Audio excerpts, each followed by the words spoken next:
Ever since the unsettling buzz around Austin Jackson's injury report surfaced, the Dolphins sprinted into action, bringing in a quintet of offensive linemen Saturday for what felt like an audition for survival in South Beach. Makes you wonder, were these guys just backups or potential guardians of our line? First off, Chris Hubbard and Jermaine Ifedi showed up, two seasoned names with serious mileage. Ifedi, a former first-rounder from Seattle back in 2016, has thrown down 90 NFL starts under his belt. He even logged 7 for Cleveland last season. Hubbard, on the flip side, carved out a path as an undrafted free agent in 2014 and has racked up 61 starts over 102 games. He's worn uniforms for the Steelers, Browns, Titans, and most recently had a stint with the Giants, appearing in 8 games with 3 starts. Then there's the younger crew, Zach Bailey, Yodny Kajust, and David Sharp. Sharp, a 4th-round pick once, has toggled 6 starts across 45 outings, most recently in 2023 with the Panthers. Bailey barely seen the field, just 2 regular season games, one for the Chargers in 2022, one for the Jets last year. Kajust's story is similar. 3rd-round pick in 2019, started 3 games for New England in 2022, then fell off the radar. So the big question, why this scramble? According to NFL Network's Cameron Wolfe, Jackson is battling a lower body injury late in camp. He's now expected to miss weeks, not days. The hope? Get him ready by season kickoff. That incident happened during an 11-on-11 rep Friday. Jackson slows down, grimaces, and that's it. His day's done. You watch a vet like that move, and you can't help but feel the unease. Last season he limped off the field in Game 9 against Buffalo. The knee ended his campaign. In 2022, ankle problems limited him to just 2 outings.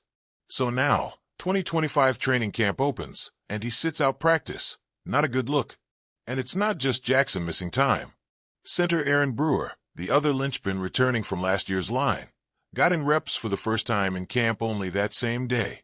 Left tackle Patrick Paul, 2nd-year guy, Jonas Avaiania, the rookie guard, and veteran James Daniels round out the starting 5. Or at least, that's the plan on paper. Meanwhile, Liam Eichenberg watched from a stationary bike as he worked through his PUP, physically unable to perform listing. The only other OL who got buckets last season is Jackson Carman. But Miami didn't stop at tackles. They had Robbie Chosen, a wide receiver who saw some action in the Dolphins' past couple seasons, pop in for a look. After 2 games with Miami last year, he got cut. Word is he got a tryout with the 49ers. And earlier in camp they cycled through more ex-Dolphins, Grant Dubose and Braylon Sanders, who ended up signing with Washington. Let's talk stakes. Offensive line is the foundation. You think about all the quarterbacks that disrupted when a single tackle goes down, it's chaos. So bringing in veterans like Hubbard and Ifedi says to me, Dolphins are not playing games. They want depth. They want Iron Men. They want guys who've seen the trenches, who can absorb the hits and stay upright. Chris Hubbard? He's that glue liner, the journeyman who steps in and gets the job done. Ifedi? He's the explosive, take-no-prisoners type born in 2016 draft expectations. At this point, it's the line between potential savior or scrambling into week 1 with question marks. Then the younger fellows, Bailey, Kajust, Sharp. They're the unpredictable cards. Maybe someone still has something to prove, something to show. They can be developed, molded, or they don't pan out. But if you're Miami, you take every swing to solidify a position that's proven fragile.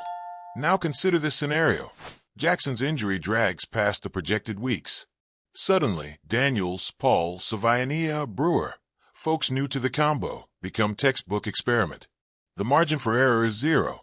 So depth matters, and that's where this group steps in. Are these guys camp fodder?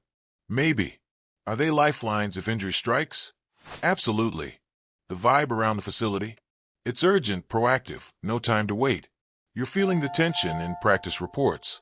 The air in South Florida's heat isn't just humidity, it's pressure.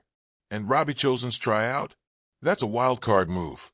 Receiver group seems set, but imagine calling Chosen back. He knows your system, your vibe. Familiar faces ease transitions. But as of now, he might be a contingency if someone goes down. The 49ers and Washington got a look too, but Miami's keeping him in orbit. Now ask yourself, will any of these 5 get a spot? Probably not all. But Miami's saying loud and clear, consider us early. We'll evaluate hard. If we don't like it, we move on.